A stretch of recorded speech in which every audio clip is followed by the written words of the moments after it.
Jai Hind to all, and we are here to do the question from 51 to 100 of our POP program, and that is the password of PYQ.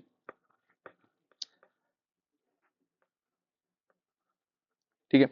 और हम अभी तक 2025 का ऊपर कर चुके हैं। ठीक है। जो भी PYQ में क्वेश्चंस आए हुए हैं सारे हमने कर लिए हैं। इसमें भी 1 to 50 आप ऊपर इसमें इसी चैनल पे जाएंगे तो आपको मिल जाएगा। ठीक है। और अब हम लोग 51 से लेके 100 तक जो है क्वेश्चंस को करने करने वाले हैं। ठीक है, इस सीरीज में।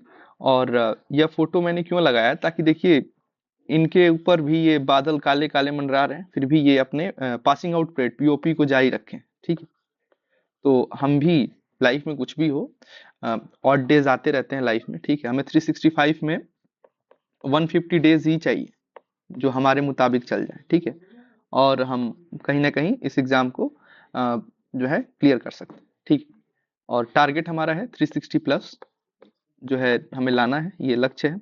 और पावर ऑफ PYQ से नो डाउट आपको 150 प्लस मार्क्स का बेनिफिट होगा। जितना आपके आ रहे हैं उससे 150 मार्क्स जो है आपके बढ़ेंगे पावर ऑफ PYQ से। ठीक, तो आइए बढ़ते हैं यहाँ पे पहला क्वेश्चन। ठीक है, क्वेश्चन की तरफ बढ़ते हैं। पहला क्वेश्चन है, एक इनफाइनाइट कॉम्बिनेशन ऑफ रेजिस्टर है जिसका रेजिस्टेंस जो है R इक्वल टू 4 ओम है, वो दिया हुआ है। तो नेट रेजिस्टेंस बताना है between the points of A and B। ठीक है, तो ये देखिए इसमें ये ओरिजेंटली दिया हुआ है यानी सीरीज में दिया हुआ है। ठीक है, और यहाँ पे ये वर्टिकल दिया हुआ है यानी पैरेलल भी दिया हुआ है। ठीक, तो अब R इक्वल टू 4 ओम दिया हुआ है। इट मीन्स कि किसी भी सूरत में 4 से नीचे नहीं होगा हमारा जो रजिस्टर होगा। ठीक है, अगर हम, लेकिन इसको टेक्निक या तुक्का जो भी कह लें आप, एक्सपीरियंस का कह सकते हैं। ठीक है, ये 0.5 करेंगे तो ये बहुत ज्यादा नहीं जाएगा, ये जो है इक्विवेलेंट 6 पॉइंट समथिंग जाएगा। ठीक है, तो इसके होने के चांसेस ज्यादा है। ठीक है, अगर मुझे तुक्का भी लगाना है तो 0 तो होगा नहीं। ठीक है, और इनफाइनाइट भी नहीं होगा। ठीक है, लेकिन हम ऐसे तुक्का नहीं लगा सकते हैं। ठीक है, कि B ऑप्शन लगा दिया। ये हम बता रहे हैं कि इन केस अगर आपको नहीं आ रहा है तो आप अगर सोचेंगे भी तो इस तरीके से आप सोच सकते हैं।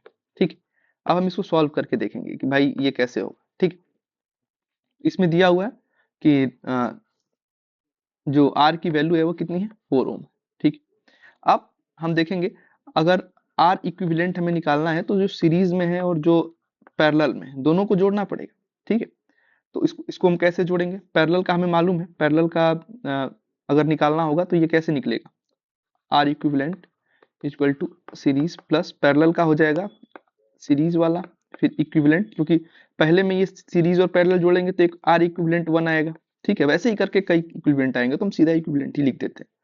ठीक है, अपॉन RS प्लस REQ। ठीक है, अब इसको हम क्रॉस मल्टीप्लाई करेंगे तो एक इक्वेशन बनेगा जो R इक्विवेलेंट का whole square minus RS equivalent R equivalent minus RS का होल स्क्वायर इक्वल टू 0। ठीक है, इसको जो आप सॉल्व करेंगे क्वाड्रेटिक इक्वेशन आ गया। तो क्वाड्रेटिक इक्वेशन में ये फॉर्मूला होता है minus B plus minus root B square minus 4AC upon 2a। इस फॉर्मूले पे जब आप सॉल्व करेंगे तो हमारा R इक्विवेलेंट जो है वो आ जाएगा R यहाँ पे 1 प्लस रूट 5 बाई 2। ठीक है, और R की वैल्यू कितनी दी है, 4 ओम, तो 4 यहाँ रख देंगे, 1 प्लस 5 रूट 5 बाई 2 जाएगा तो ये 2, और ये अंदर मल्टीप्लाई होगा 2 प्लस 2 रूट 5।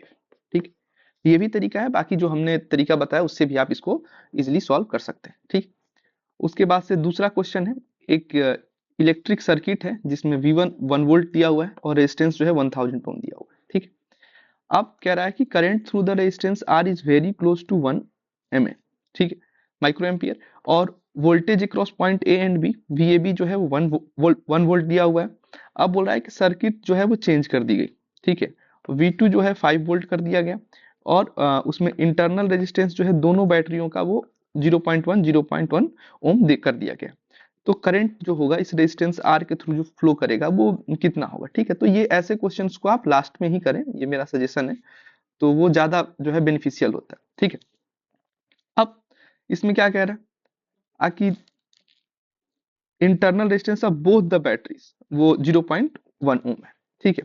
तो हम R1 R2 बोथ बैटरीज का 0.1 है, ठीक है। तो R इक्विवेलेंट क्यू क्या हो जाएगा, जब ये पैरेलल में है तो क्या होता है पैरेलल का R1 R2 upon R1 plus R2।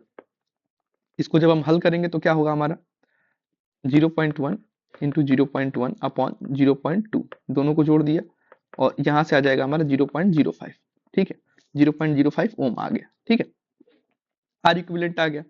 अब लेकिन पूछ क्या रहा है, करंट थ्रू द रेजिस्टेंस, ठीक है। मतलब क्या है कि मुझे इफेक्टिव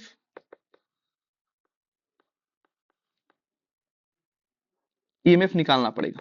ईएमएफ क्या होता है, इलेक्ट्रोमैग्नेटिक फोर्स, ठीक है। कि कितना टोटल जो है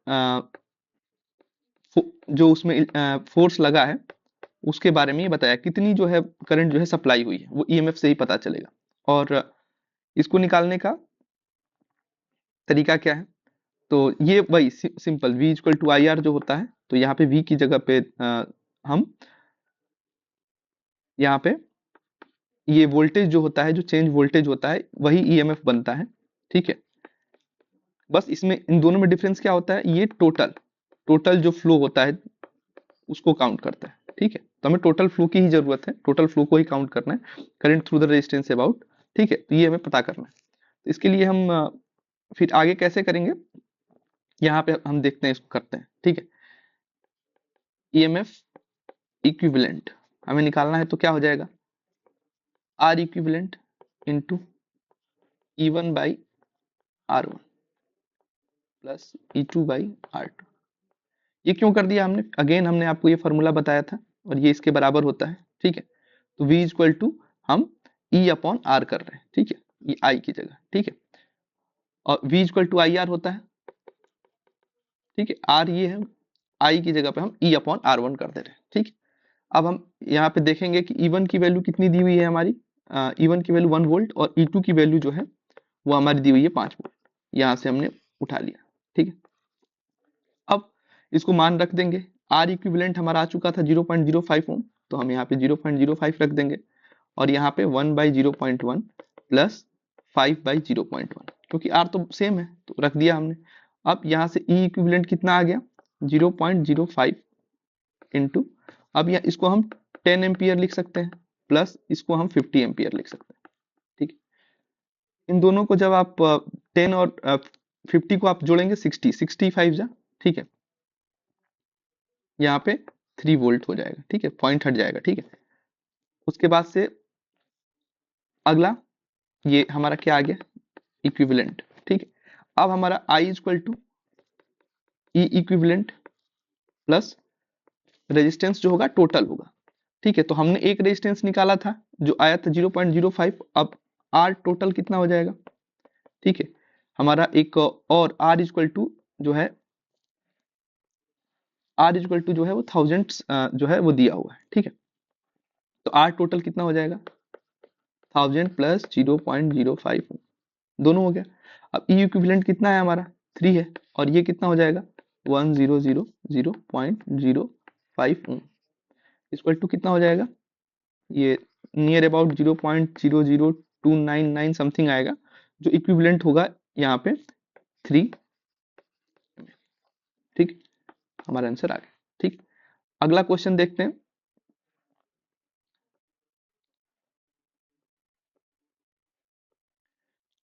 If the current through an electric machine running on direct current is 15 ampere and machine run for 10 minutes, current जो है रन कर रहा है, डायरेक्ट करंट है 15 एम्पियर्स का 10 मिनट के लिए, तो charge that passes through the machine during this time, अब इस टाइम पे जो चार्ज होगा मशीन में पास होगा वो कब कितना होगा, ठीक है। तो हमें मालूम है, ठीक है, आखिर चार्ज इक्वल टू क्या होता है करंट इनटू टाइम, ठीक है। इसको हम लोग Q इक्वल टू IT भी कहते हैं, ठीक। अब देखें हम हमारा अच्छा 10 मिनट है तो इसको हम क्या करेंगे सेकंड में पहले बदल देंगे, ठीक है। तो मिनट को सेकंड में बदलेंगे तो क्या होगा 10 मिनट को हम सेकंड में बदलेंगे तो कितना हो जाएगा 10 इंटू 60 इक्वल टू 600 सेकेंड। ठीक है, Q इक्वल टू आई कितना दिया है 15 एम्पियर। ठीक है, तो 15 इंटू 600 इक्वल टू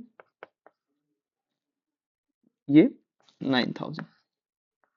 ठीक है, 9000 कूलम हो जाएगा। ठीक, उसके बाद से कह रहा है कि अगेन हमें मालूम है कि आप लोगों ने ये नोट कर लिया होगा, थोड़ा पेज की दिक्कत है इसलिए हम इसको मिटा दे रहे हैं। ठीक है, यहाँ से अगला क्वेश्चन हमें यहीं पे करना है। ठीक है, अच्छा उसके बाद से अगला कह रहा है कि कौन सा इसमें जो है वो बेस्ट शेप में है solid metal rod to form the top end of lightning conductor. ठीक है, तो E equal to inversely proportional to 1/r हम लोगों ने अभी देखा। ठीक है, और इलेक्ट्रिक जो फील्ड होता है, ठीक है, इलेक्ट्रिक फील्ड होता है वो सबसे ज्यादा कंसंट्रेशन उसका कहाँ होता है, कंसंट्रेशन इज हायर। कहाँ पे हायर कंसंट्रेशन होगा, जहां पे शार्प पॉइंट होगा, ये ध्यान रखना है। ठीक है, शार्प पॉइंट, शार्प पॉइंट पे उसका कंसंट्रेशन हायर होता है। ठीक है, तो ये हमें ध्यान रखना है। हाई इलेक्ट्रिक फील्ड होगा, मोर एफिशिएंट होगा अट्रैक्टिंग लाइट को। ठीक है, तो लाइटनिंग कंडक्टर को ये सबसे शार्प है, नोकीला है। ठीक है, तो यहीं से वो जो होगा उसको अट्रैक्ट करेगा लाइट को। ठीक है, ये चीज को हमें ध्यान में रखना है।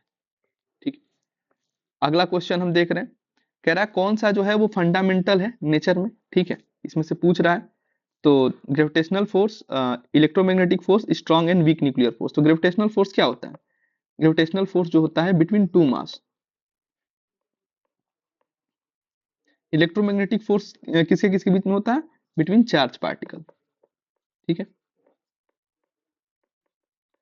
और strong and weak nuclear force क्या होगा, between the particle of nucleus. ठीक है, ठीक है, तो ये हमें ध्यान रखना है। और पूछ रहा है कि इसमें से कौन सा फंडामेंटल नेचर का, तीनों है, तीनों फंडामेंटल नेचर के। ठीक, उसके बाद से अगला क्वेश्चन है, हमें ध्यान रखना है एक स्फेरिकल सेल है, उसका आउटर रेडियस r है। ठीक है, इनर रेडियस जो है वो r/2 है। ठीक है, वो एक सॉलिड स्फेयर है जिसका रेडियस r/2, डेंसिटी जो है मटेरियल का सॉलिड स्फेयर का p है, और सेल का जो है वो p/2 है। Average mass density of the large sphere, हाँ ऑफ द लार्जर स्फेयर। अब मास डेंसिटी पूछा है लार्जर स्फेयर का। ठीक है, 10 फॉर्म जो फॉर्म होता है लार्जर स्फेयर का मास डेंसिटी हमसे पूछ लिया। ठीक, तो हमें मालूम है कि ये कैसा है, स्फेरिकल। स्फेरिकल का वॉल्यूम क्या होता है 4/3 पाई आर क्यूब। ठीक है, तो ये तो टोटल वॉल्यूम हो गया। ठीक है, सबका ये जो सब है इसमें ये भी छोटा वाला भी आ जाएगा, टोटल हो जाएगा। लेकिन अगर सिर्फ बोले इनर का वॉल्यूम जो है, अगर हमें सिर्फ इनर का निकालने को बोल दें तो हम क्या करेंगे, 4/3 पाई तो सेम होगा, लेकिन इनर का क्या बोला है, इनर का रेडियस r/2। चलो भाई r/2 रख दिया हमने यहाँ पे, r/2 का क्यूब, r/2 का क्यूब करोगे तो 8 हो जाएगा। ठीक है, ये 4/3 into 1/8 into pi R cube, तो 8 से ये 4 गया 2। ठीक है, ये कितना हो जाएगा πr³/6। ठीक है, ये इनर का वॉल्यूम हमने निकाल लिया। ठीक है, अब हमें वॉल्यूम ऑफ सेल निकालना है इसका। ठीक है, आउटर और इनर का आ गया वॉल्यूम ऑफ सेल। ये वॉल्यूम ऑफ सेल कितना हो जाएगा, जाहिर सी बात है टोटल में से हम इनर का माइनस कर देंगे, वी टोटल में से वी इनर माइनस कर देंगे। तो वी इनर जब माइनस करेंगे तो पहले तो हम πr³ कॉमन ले लें। ठीक है, और फिर माइनस कर दें 4/3, ये 4/3 टोटल वाला है, और माइनस 1/6। जब ये माइनस करेंगे तो कितना आ जाएगा 7/6 πr³।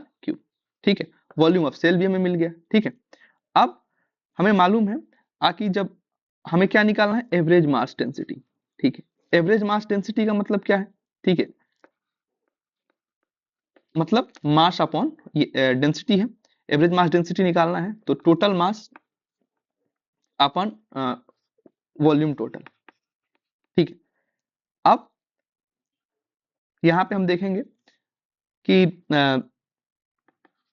वॉल्यूम जो होगा वो टोटल। ठीक है, अब यहाँ पे हम इस चीज को समझेंगे कि हमें यहाँ से अब क्या निकालना है, मास निकालना है। वॉल्यूम तो है मेरे पास, ठीक है, अब मास कैसे होगा, तो मास इक्वल टू क्या हो जाएगा, यहाँ से अगर हम मास इक्वल टू निकालने की कोशिश करें तो यहाँ से आ जाएगा एवरेज इंटू वी टोटल।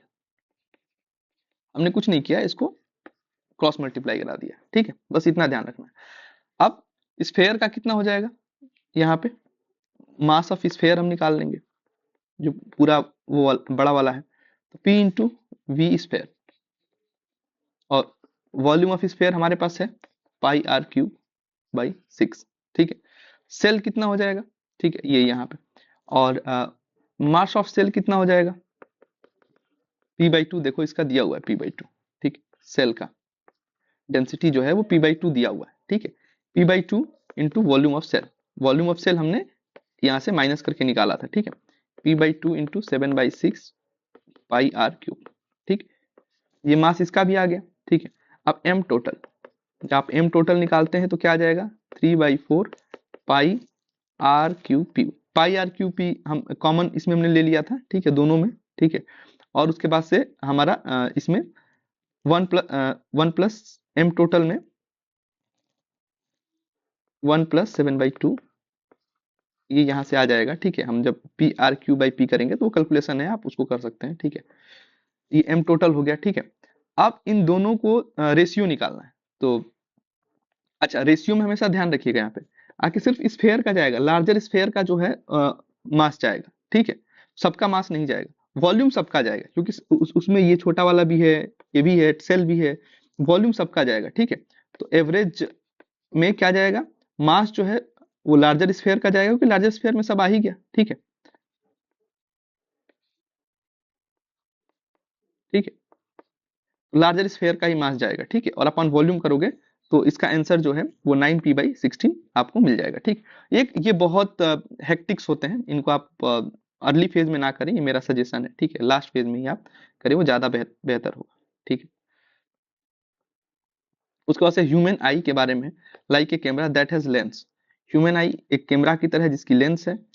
इसमें कह रहा है कि variable focal length and variable aperture size, हम देखते हैं ना धूप से जब हम आते हैं तो क्या करता है, वो अपने आप सेट करता है, ठीक है, जो उसमें क्लोरी मसल्स होते हैं, ठीक है, वो चेंज करता है, ठीक है, चेंज ऑफ लाइट होता है, पपल, इसको कंट्रोल कौन करता है ये पूछ सकता है, तो पपिल्स जो होते हैं वो कंट्रोल करते हैं हमारे जो उसमें आंखों के ऊपर जो है लगे हुए, ठीक है, तो आइरिस के फंक्शन को कंट्रोल किया जाता है, ठीक। अगला क्वेश्चन है, इसमें कह रहा है कि under article 371A of the constitution of India with respect to which of the following items the act of parliament shall not apply to the state of Nagaland unless the legislative assembly of the state of Nagaland by resolution so decide, ठीक है, कि जब तक वहां की assembly ना decide करे तब तक उस पर अप्लाई नहीं किया जाएगा, ठीक है। रिलीजियस एंड सोशल प्रैक्टिस, हाँ, उन्हें रिलीजियस एंड सोशल प्रैक्टिस की आजादी दी गई है, उनके कस्टमरी लॉ को आजादी दी गई है, ownership and transfer of land, बिल्कुल, हम जब इसमें 5th और 6th शेड्यूल पढ़ेंगे तो उसमें पता चलेगा कि हाँ ये इसकी भी आजादी दी गई है। Boundary of Nagaland with other state, नहीं, ये कौन डिसाइड करेगा, ये पार्लियामेंट के पास पावर है, किसी भी स्टेट की बाउंड्री को ऐड करना, सब्ट्रैक्ट करना, उसका नाम चेंज करना, ये सब पार्लियामेंट जो है वो देखेगी, ठीक है। तो इसका 1 2 3 आ गया, ठीक है। उसके बाद से अगला, under article 191 of the constitution of India, a person shall be disqualified for being chosen as and or for being a member of legislative assembly or legislative council, ठीक है। वो कोई भी ऑफिस ऑफ प्रॉफिट होल्ड करता है, कहाँ पे, government of India, state government, बिल्कुल सही, कहीं भी आप ऑफिस ऑफ प्रॉफिट, और ये ध्यान रखना, office of profit not define, इसे डिफाइन नहीं किया गया, कभी भी पॉलिटी में बोल दे कि ये वर्ड डिफाइन किया गया है, वो गलत होगा, मोस्टली गलत होता है, ठीक है।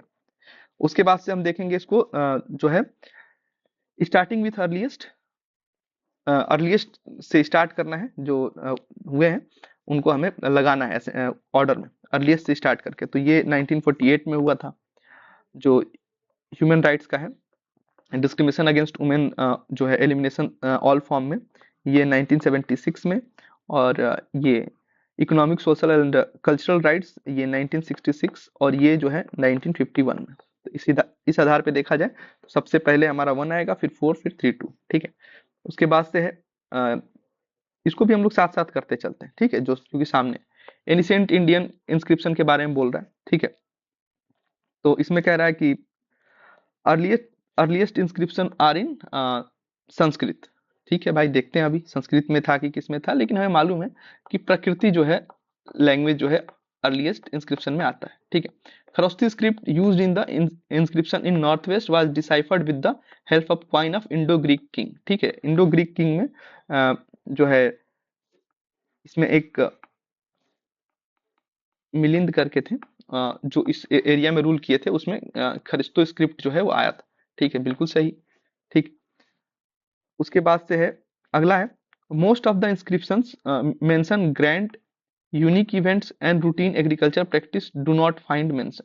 ठीक, कह रहा है कि डू नॉट फाइंड मेंशन, उन्हें मेंशन नहीं नहीं ये बहुत सारे इंस्क्रिप्शन जो है वो grand unique events routine agriculture जो है या unique events do not find mention, नहीं, इंस्क्रिप्शन का काम ही यही था। ठीक है, ये नॉट नहीं होता तो ये सही हो जाता। ठीक है, इंस्क्रिप्शन का काम ही यही था कि वो मेंशन करे। ठीक है, तो यहाँ पे ओनली 2 हो जाएगा। ठीक है, उसके बाद से हम 5 ईयर प्लान देखेंगे। सेकंड 5 ईयर प्लान का कौन सा ऑब्जेक्टिव नहीं था। ठीक है, ऑब्जेक्टिव नहीं था। सेकंड 5 ईयर प्लान मतलब 1956 से 61 के लिए था, और इसको नेहरू महालनोबिस प्लान भी कहा जाता है। ठीक है, ये ध्यान रखना है।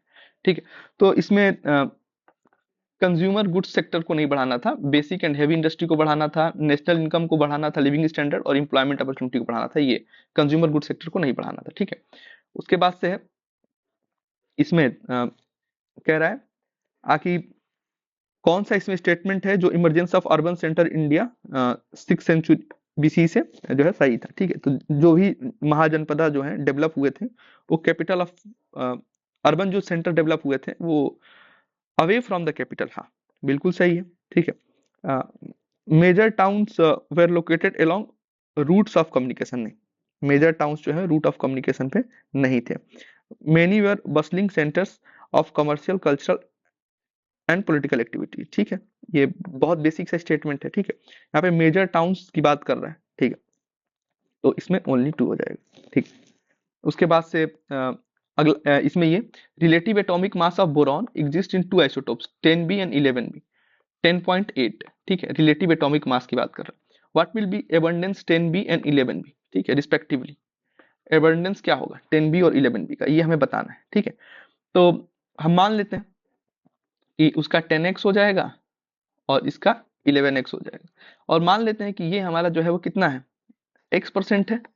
ठीक है, और ये कितना है भाई, तो ये हमारा है 100 - x, टोटल 100% होता है, ये 100 - x% हो गया। ठीक है, अब एवरेज कितना होगा, एवरेज जो हो जाएगा हमारा 10 into x plus 11 100 - x upon ये 100 हो जाएगा। एवरेज कितना दिया हुआ है 10.81। ठीक है, 81 दिया हुआ है एवरेज। अब यहां से हम 10x प्लस 1100 माइनस 11x और इंटू यहाँ पे 100 हो जाएगा। ठीक है, 1081। ठीक है, और ये माइनस 1100 इक्वल टू यहाँ पे माइनस एक्स। अब यहाँ से माइनस एक्स इक्वल टू यहाँ पे 19 हो जाएगा, वो भी माइनस में। ठीक है, तो माइनस माइनस गया, x इक्वल टू 19। ठीक है, x 19 हमने किसको 10 वाले को माना था, और यहाँ एक चीज और ध्यान रखना है 10b और 11b रिस्पेक्टिवली, मतलब पहले 10b वाला होगा। ठीक है, ये नहीं कि इस b को लगा दिए। ठीक है, a को लगाना है 19 और b अपने आप 100 में से करोगे तो आ जाएगा। ठीक, उसके बाद से essential constituents of Portland cement. ठीक है, वो कौन सा होता है, तो वो बी होता है, सिलिका एल्यूमिनिया और लाइम। ठीक है, इस ये क्विक सेटिंग जो होता है, क्विक सेट आराम से ये अपना जल्दी जल्दी ये बैठने लगता है। ठीक है, अब सिलिका का क्या है SiO2। ठीक है, Al2O3 अल्मुनिया का, और लाइम का CaO। ठीक है, ये और ये सीमेंट के लिए यूज होता है। ठीक है, अगला क्वेश्चन है लिटमस एक एसिड बेस इंडिकेटर है, डिराइव्ड फ्रॉम, ये लिटमस कहाँ से डिराइव हुआ है, ये पूछ दिया है, तो लिचन से ये डिराइव हुआ है। ठीक है, और फंगी का अगर हम देखें तो ये ईस्ट मोल्ड मशरूम जो होता है, ये फंगी का ही एग्जाम्पल होता है। ठीक है, बैक्टीरिया क्या करता है भाई, एसिड बेस इंडिकेटर में इसको हम देख लें तो ये क्या करेगा, टर्न रेड इन एसिड, और ये टर्न क्या करेगा, ब्लू, ब्लू इन बेसिक। ठीक है, तो ये भी हमें ध्यान रखना है। और उसके बाद से बैक्टीरिया का और काम एक है, जो काम है इसका नाइट्रोजन फिक्सेशन का। ठीक है, तो बैक्टीरिया जो है नाइट्रोजन फिक्सेशन का काम करता है। यही पूछ सकता है कि इसमें से कौन नाइट्रोजन फिक्सेशन करता है, तो बैक्टीरिया करता है। ठीक है, और उसके बाद से टर्माइट, ये कॉलोनीज में रहते हैं। ठीक है, कॉलोनीज में रहते हैं।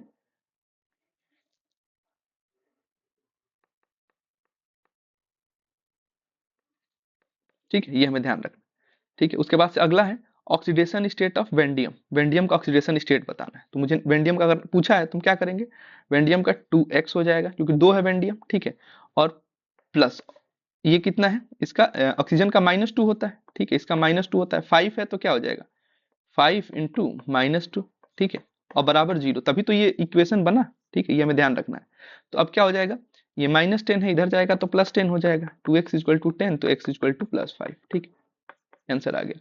उसके बाद से अगला है इंटरनेशनल डेट लाइन, इसमें पूछ दिया है। ठीक है, इंटरनेशनल डेट लाइन क्या है, ये एक इमेजिनरी लाइन है। ऐसा कोई डेट लाइन जो है अ, अगर पूछ दे आपसे कि क्या एग्जिस्ट करता है रियल में, तो नहीं एग्जिस्ट नहीं करता, ये एक इमेजिनरी लाइन है। ठीक है, अब ये कह रहा है कि इट इज रफली 180 degree meridian which deviate slightly east and west to avoid land area surrounded by Atlantic, नहीं यहाँ पे पैसिफिक होगा। ठीक है, पैसिफिक ओशन।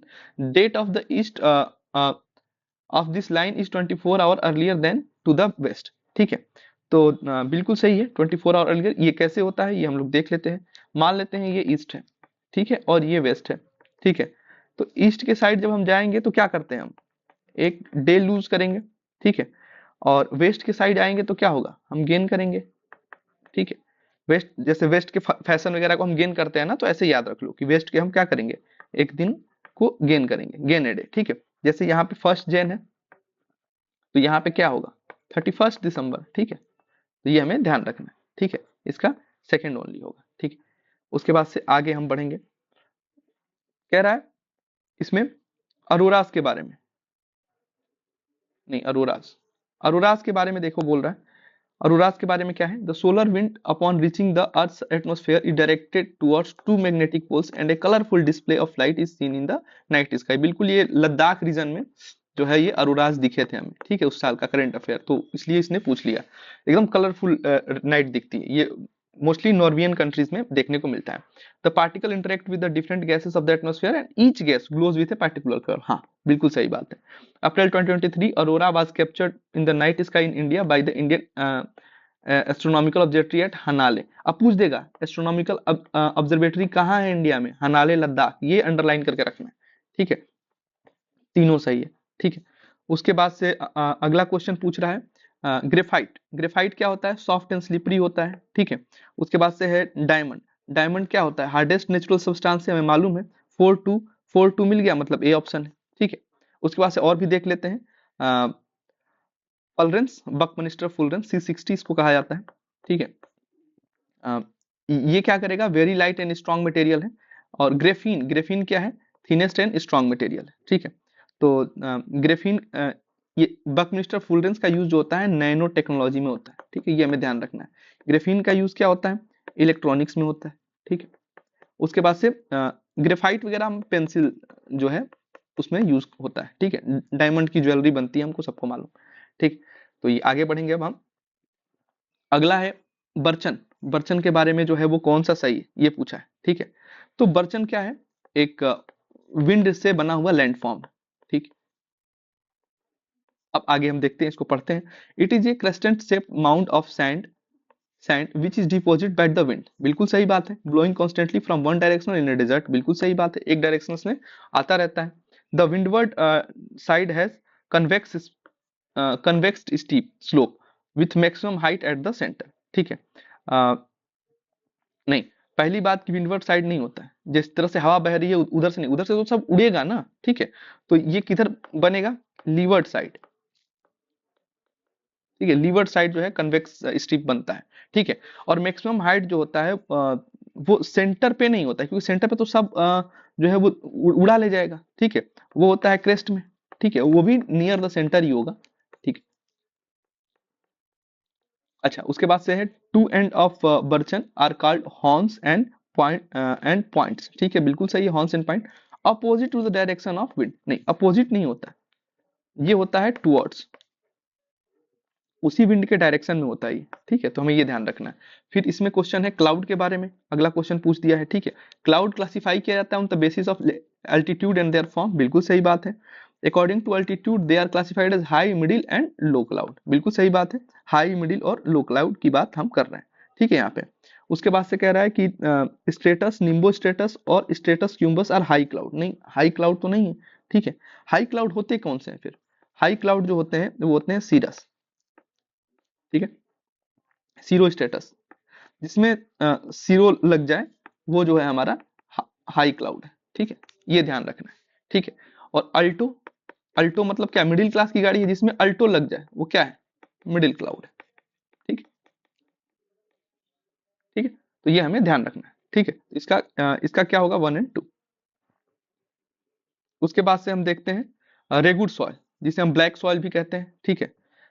तो ये इसी को हम लोग ब्लैक सॉइल कहते हैं, ठीक है। It is light colour, light नहीं होता है, डार्क कलर का होता है, काली मिट्टी है ना, डार्क डार्क कलर की होती है, ठीक है। ये पहला गलत हो जाएगा। उसके बाद से it is develop on Deccan basaltic lava under hot and humid condition, बिल्कुल सही है। कॉटन तो जाहिर सी बात है बहुत ज्यादा इस पे कल्टीवेट किया जाता है, तो 2 और 3, ठीक है। फ्रंट की बात कर रहा है, फ्रंट में कौन सा सही है? ठीक है, the movement of a front cause a slow change in weather in the area over which it moves, ठीक है। तो जो फ्रंट होता है स्लो मोशन की वजह से कोल्ड एंड वार्म फ्रंट होता है, ठीक है। तो ये वेदर नहीं क्लाइमेट होगा, ठीक है। क्या इन दोनों में क्या डिफरेंस होता है? वेदर जो होता है, वेदर रिपोर्ट डेली आता है, ठीक है।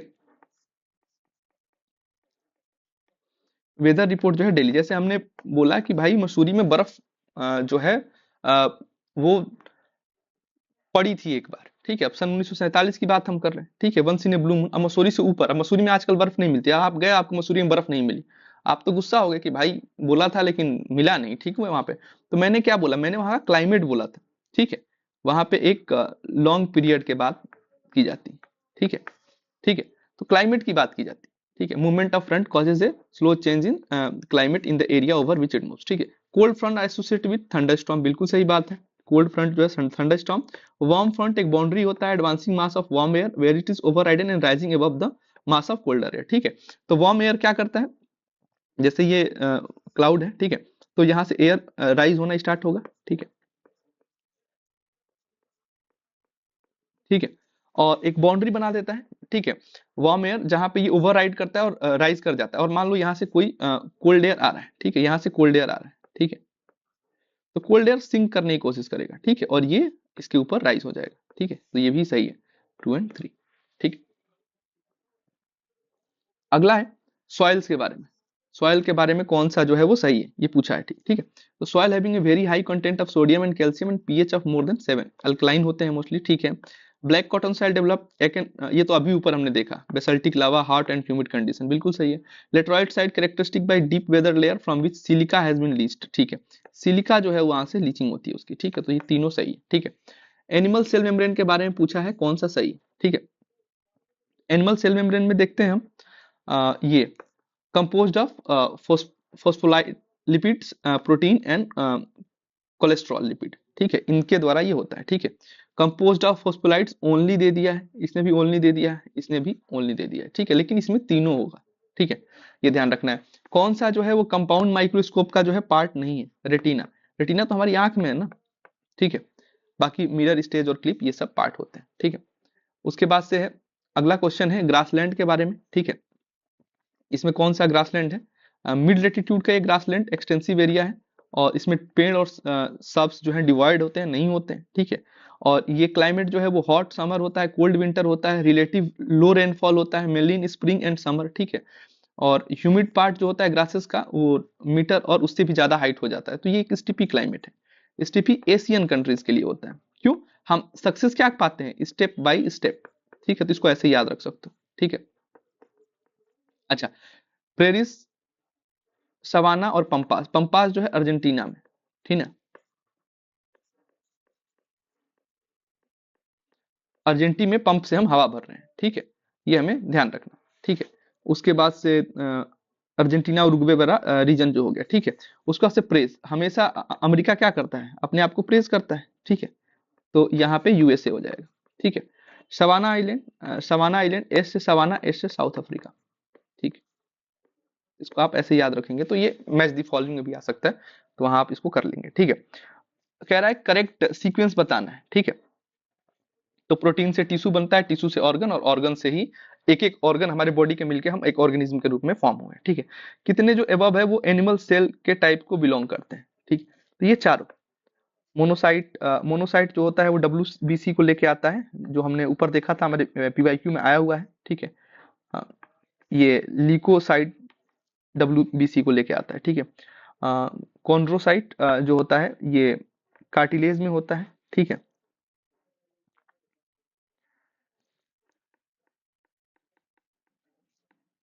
ठीक। और उसके बाद से ये एक और प्रकार का जो है डब्ल्यूबीसी होता है, ठीक है। लिम्फोसाइट्स ये बी सेल और टी सेल, ठीक। ये हमें नेचुरल किलर इसे हम कहते हैं, नेचुरल किलर है। हमारे बॉडी में कोई अगर आ जाए तो ये नेचुरल किलर के रूप में काम करता है, ठीक है। अगला चलते हैं हम ह्यूमन के डाइजेस्टिव सिस्टम में कौन सा जो इसमें से रोल है, वो पेनक्रियाज का रोल है, ठीक है। पेनक्रियाज का जो है रोल पूछा है, तो सिक्रीशन ऑफ लिपेज, एमिलीज और प्रोटीज, ठीक है। तो इसमें यही पूछ सकता है कि सिक्रीशन ऑफ लिपेज कौन करता है, तो पेनक्रियाज करता है, ये हमें ध्यान रखना होगा, ठीक है। प्रोटीज जो होता है उसमें प्रोटीन निकलता है, प्रोटीन जो है किस फॉर्म में निकलता है, अमीनो एसिड, ठीक है। लिपेज फैट के लिए है, ठीक है। अ, उसका से एमिलेज जो है ये कार्बोहाइड्रेट के लिए, ठीक है। तो ये हमें ध्यान रखना होगा, ठीक है। अगला कह रहा है इसमें स्केप वेलोसिटी के बारे में पूछा है। स्केप स्पीड जो होता है अर्थ का ये 11.2 किलोमीटर, अगली बार ये भी पूछ सकता है कि स्केप स्पीड अर्थ का बताओ, तो हमें 11.2 किलोमीटर पर सेकंड याद रखना पड़ेगा। दूसरे प्लैनेट पर जिसका रेडियस आधा है अर्थ के रेडियस से, और जिसका मास डेंसिटी जो है 4 गुना है अर्थ से, तो उसकी स्केप वेलोसिटी जो है बतानी, ठीक है। तो हम स्केप वेलोसिटी ऑफ अर्थ, ये अर्थ की स्केप वेलोसिटी है, ठीक है। तो ये कितना हो जाएगा, रेडियस ऑफ अर्थ इसका फॉर्मूला होता है 8, ठीक है, जी पाई ये पीई अपॉन 3, ठीक है। ये इक्विवेलेंट होता है 11.2 किलोमीटर पर सेकंड के, ठीक है। अब हमसे पूछा है कि कोई उसकी इसके वेलोसिटी ऑफ प्लेनेट की बतानी है, ठीक है। तो ये क्या हो जाएगा, रेडियस कितना बोला है, रेडियस हाफ कर देना है, कर दिया भाई हमने हाफ, लो re/2। उसके बाद से बाकी जो कांस्टेंट टर्म है उसको हम ऐसे ही लिख देंगे 8g पाई/3। उसके बाद से क्या बोला है, मास डेंसिटी, मास डेंसिटी हमारा p है, उसको कितना कर देना है, 4 टाइम्स कर देना है, ठीक है भाई। चलो 4p, अब 4 को हम आगे ले आएंगे तो कितना हो जाएगा, ये अंडर रूट से बाहर आएगा तो ये 2 हो जाएगा, ठीक है। ठीक है, और बाकी सब वैसे ही हो जाएगा 8g पाई p/3, 2 से 2 गया, तो मतलब सेम हो गया, ठीक है। अर्थ का स्केप वेलोसिटी और प्लेनेट की वेलोसिटी बराबर होगी, मतलब 11.2 किलोमीटर पर सेकंड, ठीक। इसमें से कह रहा है कौन सा जो है apply to sound wave in fluids नहीं होता है, ठीक है। तो वो एनर्जी ट्रांसपोर्ट करते हैं, बिल्कुल। नीड मीडियम टू ट्रेवल, बिल्कुल। ट्रांसवर्स नहीं होते हैं, ठीक है। साउंड जो होते हैं ये लॉन्गिट्यूडनल होते हैं, ट्रांसवर्स वेव नहीं होते हैं, ठीक। ये हमें ध्यान रखना है, लॉन्गिट्यूडनल, ठीक है, ये हमें ध्यान रखना है। उसके बाद से faster in liquid than in gas, ये आप नोट करके रखेंगे कि साउंड वेव जो है लिक्विड में तेजी से जाता है देन गैस, ये इंपॉर्टेंट हो सकता है, ठीक है। हो सकता है अगली बार आपसे ये पूछ ले। DNA replication take place when chromatin is open up, ठीक है, बिल्कुल सही है। Chromatin organism itself into rod shape chromosome before cell division, rod shape में होता है, उसके बाद उसका सेल डिवीजन होता है, ठीक है। Both prokaryotics and eukaryotics have the same process for sale division, नहीं, अगर सेम प्रोसेस होता तो इनका नाम अलग अलग क्यों होता, सिंपल सी चीज। इसका जो प्रोसेस है उसको हम लोग बाइनरी फ्यूजन कहते हैं, ठीक है, ठीक है। यूकैरियोटिक को दो तरीकों से किया जा सकता है, मिटोसिस जिसमें दो दो, टी मतलब टू, ठीक है, दो दो का डिवीजन होता है, और एक होता है मियोसिस, ठीक।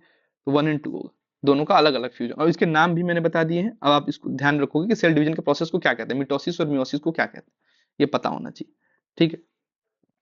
उसके बाद से अगला क्वेश्चन है हमारा, इसमें uniform metre scale of mass 0.24 kg is made of steel, it is kept on two wedges, ठीक है। तो ये मास है, ठीक है। यहाँ पे ये दो रखे गए हैं, ठीक है, W1 और यहाँ पे W2, ठीक है। और uniform metre scale of mass इतना केजी, अब मीटर स्केल का मास दे दिया है, तो मास दे दिया है और जी दिया है, तो हम यहाँ से इसका जो है W निकाल लेंगे। W इक्वल टू mg होता है, तो 0.24 इंटू 10 कितना हो जाएगा, 2.4, ठीक है, 2.4 न्यूटन, ठीक है। तो ये यहाँ पे कितना हो जाएगा, 2.4 न्यूटन, ठीक है, ये हमें ध्यान रखना है, ठीक है। अब क्या कह रहा है, two wedges W1 and W2 in a horizontal position, बिल्कुल हमने रख दिया है हॉरिजॉन्टल पोजीशन पे। W1 is at a distance of 0.2 metre, ठीक है भाई, 0.2 मीटर इसका डिस्टेंस है यहाँ पे, ठीक है। और इसका कितना है भाई, 0.4, चल भाई, W2 का जो है वो 0.4 metre. If the force of the scale is N1 due to W1, ठीक है, जाहिर सी बात है एक अपवर्ड फोर्स इसमें लगेगा और इसमें N2 लगेगा, ठीक है। तो पूछा है क्वेश्चन, इसमें N1 और N2 की वैल्यू बतानी है। N1 N2 की वैल्यू वही आएगी ना नेट, यहाँ पे 2.4 है, तो भाई सबको जोड़ने पे 2.4 आ रहा है, ठीक है। ये तो भाई इसमें तो होशियारी नहीं कर सकते हो, वरना पहले हम ये भी करके देखेंगे कि भाई क्या दोनों को जोड़ने पे 2.4 कोई दे रहा है, क्योंकि हमने फोर्स तो निकाल लिया है। तो भाई ये चारों दे रहे हैं, अब इसमें ये बुद्धिमानी का काम नहीं लगेगा, ठीक है। तो अब हम इसमें क्या करेंगे, जाहिर सी बात है हमें इसे सॉल्व करना पड़ेगा, सिंपल सी चीज है। N1 plus N2 equal to हमारा 2.4 न्यूटन, ये हमें मिल गया है, ठीक है। अब हम इसमें क्या कर सकते हैं, ये जो स्केल है 1 मीटर का है, ठीक है, स्केल 1 मीटर का है, 0.2 इधर है, तो ये 0.5 तक है, तो इधर इसका कितना हो जाएगा, 0.3 इसकी लेंथ हो जाएगी, 0.4 है तो इसकी लेंथ कितनी हो जाएगी, 0.1, ठीक है। अब हमें इसकी लेंथ भी पता चल गई, ठीक है। अब टॉर्क निकालेंगे, ठीक है। टॉर्क जो होगा W1 का 0 हो जाएगा, ठीक, Tn plus T2.4 plus Tn2, ये तीनों क्या होंगे, 0 के बराबर हो जाएंगे, ठीक है। अब हमें क्या करना है, यहाँ पे इसको बैलेंस करने के लिए ऊपर अपवर्ड लग रहा है, ठीक है। Tn1 जो है हमारा 0 हो गया टॉर्क, ठीक है। यहाँ पे हम इसको 0 लिख देंगे। अब एंटी क्लॉकवाइज ये जाएगा, ठीक है, ताकि दोनों क्लॉकवाइज कर सके N1 और N2, तो इसको एंटी क्लॉकवाइज जाएगा तो -2.4 इंटू 0.3 प्लस ये 0.3 ये डिस्टेंस है, टॉर्क का क्या होता है,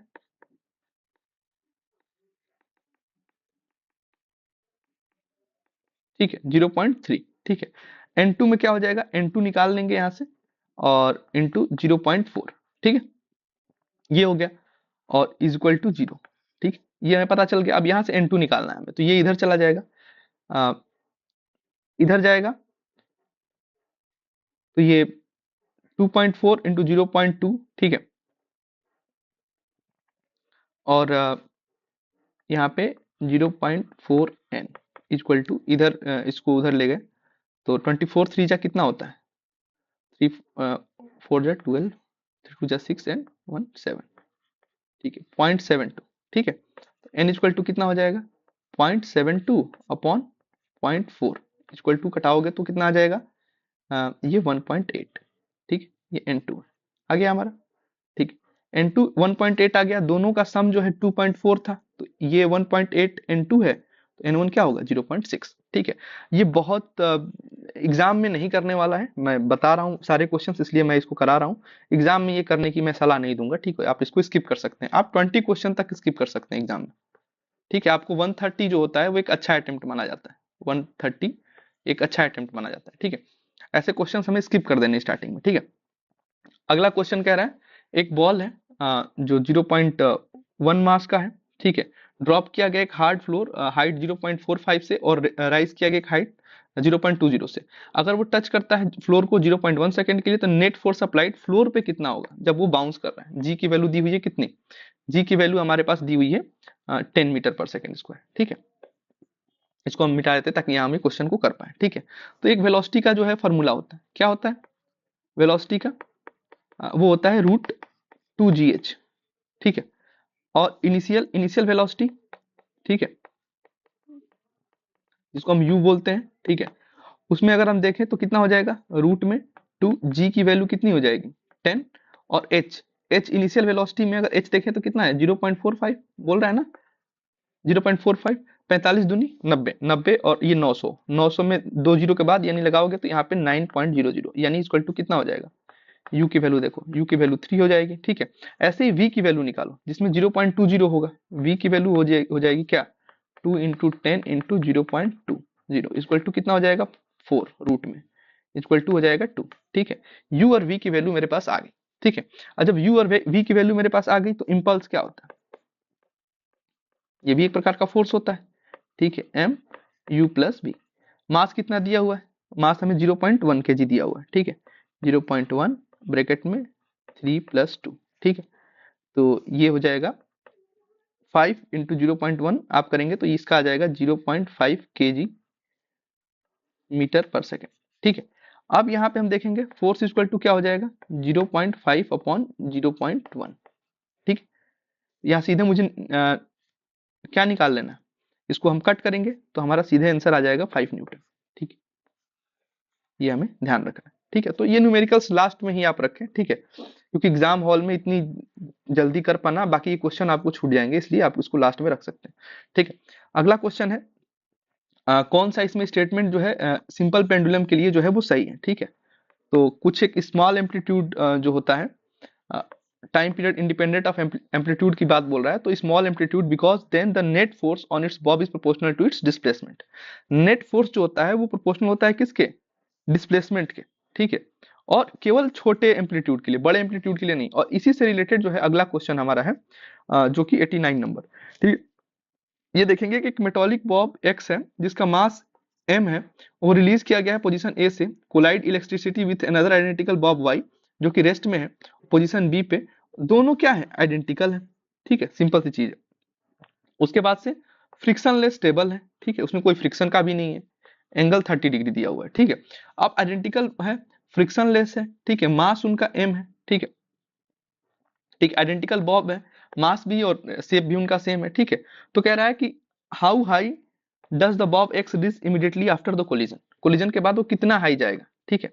तो वो स्टॉप करेगा एट पोजीशन पी, क्योंकि यहाँ से आएगा और यहाँ पे टकराएगा, फिर यहाँ ये रुक जाएगा और फिर यहाँ से ये जाएगा, ठीक है, ये वापस आएगा और फिर ये टकराएगा, फिर ये वाला फिर यहाँ से वापस जाएगा, ये जो है क्योंकि सब आइडेंटिकल है, ठीक है, इसलिए, ठीक है।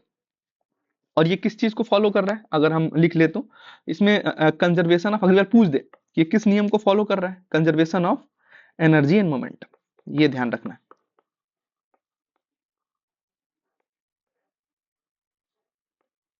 उसकी एनर्जी ये लेके कंजर्व करके आगे की तरफ बढ़ रहा है, ठीक है, तो ये चीज हमें ध्यान रखनी होगी। उसके बाद से है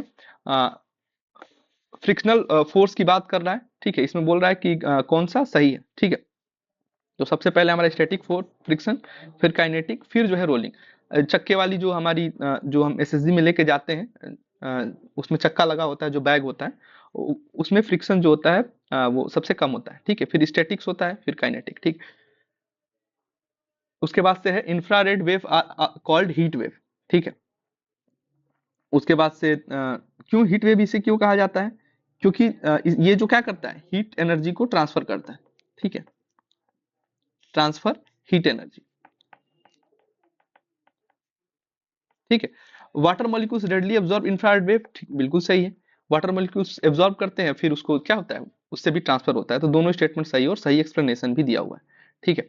अगला क्वेश्चन बोल रहा है ब्रिटिश ट्रेड सरप्लस इंडिया के साथ जो है 19th सेंचुरी में, इसका मतलब ये है कि value of British export to Indian was much higher than the value of British import in from India, ठीक है।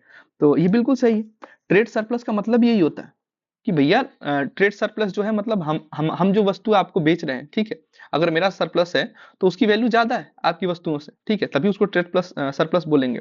India played a crucial role in the late 19th century world economy by helping Britain balance it deficit. हाँ, अगर India नहीं किया होता तो पता नहीं वो कहाँ पे होता, ठीक है, क्योंकि हम लोगों के पास 25% ऑफ वर्ल्ड जीडीपी था उस टाइम पे, ठीक है, ठीक, ये ध्यान रखना है। बिल्कुल किया था। British grew opium in India exported to China and therefore for while after 1820s opium became an India single largest export. हाँ, तो ये नहीं बोल रहा कि हमेशा के लिए, after opium became, for a while बोल रहा है। देखो ये बहुत ही मतलब बेसिक सा है, अगर एक एक दिन के लिए भी हुआ है तो हमारा काम बन जाएगा, ठीक है। तो उसके उसको समझना है वो कहना क्या चाहता है, बहुत वेग तो नहीं जा रहा, वेग जा रहा है तो गलत हो जाएगा, ठीक है। 19th century saw export of Indian raw material decline, decline अभी तो बड़ी बड़ी बातें कर डिक्लाइन कर रहा है, and that of manufacturing good increase. भाई 19th सेंचुरी मतलब क्या, 1801 से लेके 1890, इसमें लग रहा है ब्रिटिशर्स हमें मैन्युफैक्चरिंग यहाँ पे बनाने देंगे, वो अपने यहाँ बनाएंगे, ठीक है। तो ये गलत हो जाएगा, ठीक है, ये ध्यान रखना है हमें, ठीक है। First coin in Indian history bearing the name and image of ruler were issued issued issued by, ये इंडो ग्रीक, इंडो ग्रीक ने जो है मैंने बताया था इसको, मिलिंडा करके इंडो ग्रीक रूलर थे, उनके द्वारा ये किया गया था। गुप्ता गुप्ता एज को गोल्डन एज भी कहा जाता है, और इसमें समुद्र गुप्ता जो थे उन्हें नेपोलियन ऑफ इंडिया कहा जाता है, ठीक है। उसके बाद से बधाना डायनेस्टी के ये हैं पुशे भुटीज जी जो हैं, ये पूछ देगा किस डायनेस्टी के हैं। उसके बाद से मौर्य में हमें सबको मालूम है चंद्रगुप्त मौर्य, ठीक है, सबने कहानियां पढ़ी है चाणक्य की, ठीक है, तो उससे ये चीज हो जाएगा, ठीक है। Social theorist in the 19th and 20th century emphasized the emergence of industrialisation, urbanisation, secularisation and bureaucratisation as hallmark of, ये किस चीज का हॉलमार्क था, तो ये मॉडर्निटी की, आधुनिकता का था, कि इंडस्ट्री आएंगी, शहर बनेंगे, सेकुलर हो जाएंगे, सब धर्म की बातें छोड़ के अब साइंस पे बिलीव करेंगे, ब्यूरोक्रेटिक होगा, ये मॉडर्निटी का जो है वो था, ठीक है। फ्यूडलिज्म का मतलब क्या है, फ्यूडलिज्म मतलब होता है कि उनके लिए पीजेंट्स जो हैं वो काम करते हैं, ठीक है, और उसके ऑनर कौन होते हैं, लॉर्ड, ठीक है, कोई एक ऑनर होता है। किंगशिप मतलब क्या होता है, ये हेरिडेटरी होता है, ठीक है। मेडिएवलिज्म मतलब क्या होता है, कि मेडिएवलिज्म मतलब होता है dominance, dominance of church, church का जो डोमिनेंस है, ठीक है। तो हम अगर इन सब के बारे में पूछ दे अगली बार तो हम उसके लिए तैयार रहेंगे, ठीक। अगला है क्वेश्चन आकि मुहूर्ता, मुहूर्ता जो है मेजर्स ऑफ टाइम, होता है ना कि भाई ब्रह्म मुहूर्त है मतलब सुबह के टाइम, ठीक है। तो अंग्रेज जो है लास्ट में ए लगा दिए सबके, ठीक है, ये ध्यान रखना, ठीक है, क्योंकि वो बोल नहीं पाते थे तो लास्ट में मुहूर्ता ऐसे वो बोलते थे, ठीक है। तो हमें बस ए हटा दो, हमारा काम हो जाएगा, ठीक है। रत्तिका, रत्ती भर तुम्हें कोई सामान नहीं देंगे, ठीक है, मेजरमेंट ऑफ वेट हो गया हमारा, ठीक है। उसके बाद से पद, ठीक है, पद, पद होता है गद्य और पद, ठीक है, पोएट्री का मीटर है ये, ठीक है। अंगुल, आखिर एक अंगुल हाइट है, बढ़ी है तुम्हारी, छूटी हुई है, ठीक है, अंगुल, ठीक है, तो मेजर आउट ले, ए हटा दोगे अपने आप काम जो है तुम्हारा वो बन जाएगा, ठीक है, अपनी भाषा में तुम सीख जाओगे, ठीक है। वो लोग ए जानबूझ के लगा देते थे, ठीक है। उसके बाद से इसमें बोल रहा है कि नॉन कोऑपरेशन मूवमेंट जो है ये बाइकॉट ब्रिटिशर्स को करने के लिए, और ये 1920 में किया गया था। ऑल इंडिया खिलाफत 1919 में, रॉलेट एक्ट जो है ये 1919 में,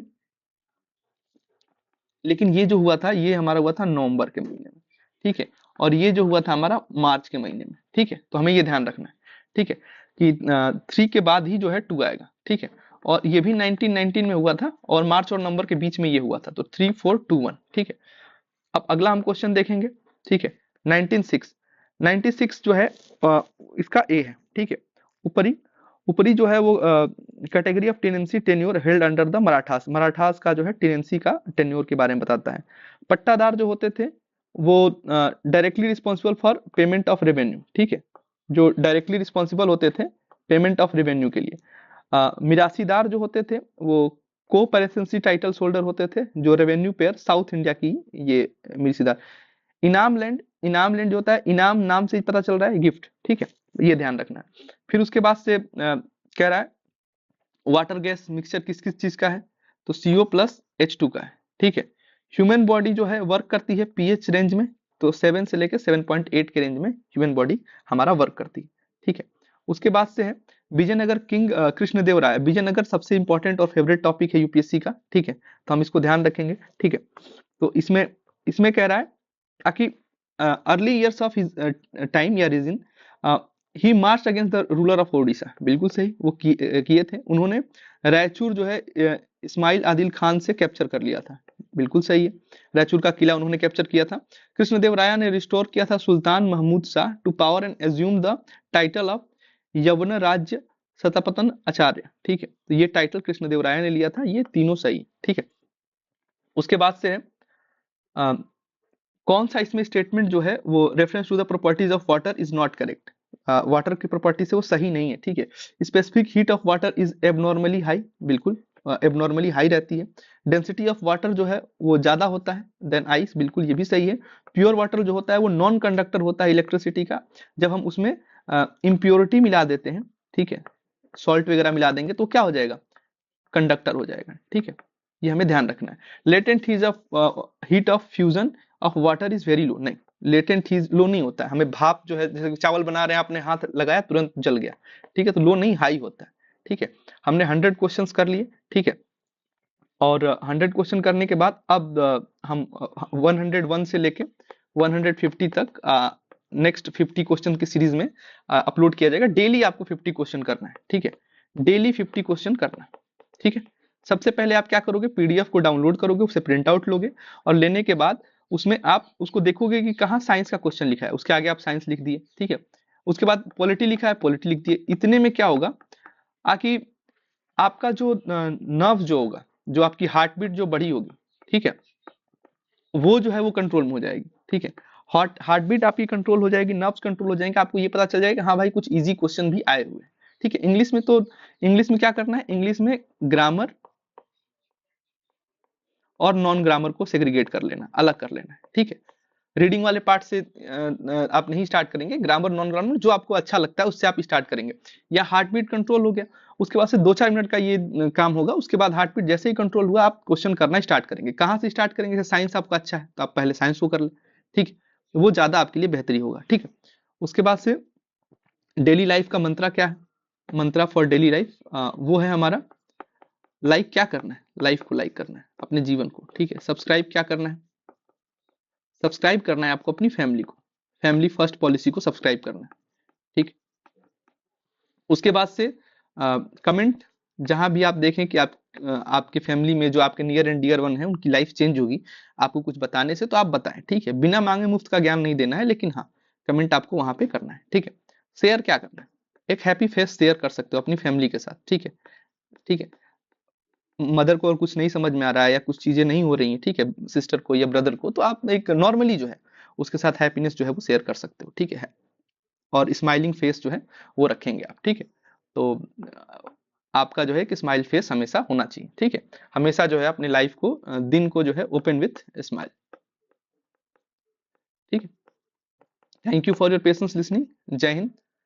और फिर नेक्स्ट शेड्यूल के लिए हम लोग मिलते हैं, ठीक है। तब तक के लिए बाय, टेक केयर।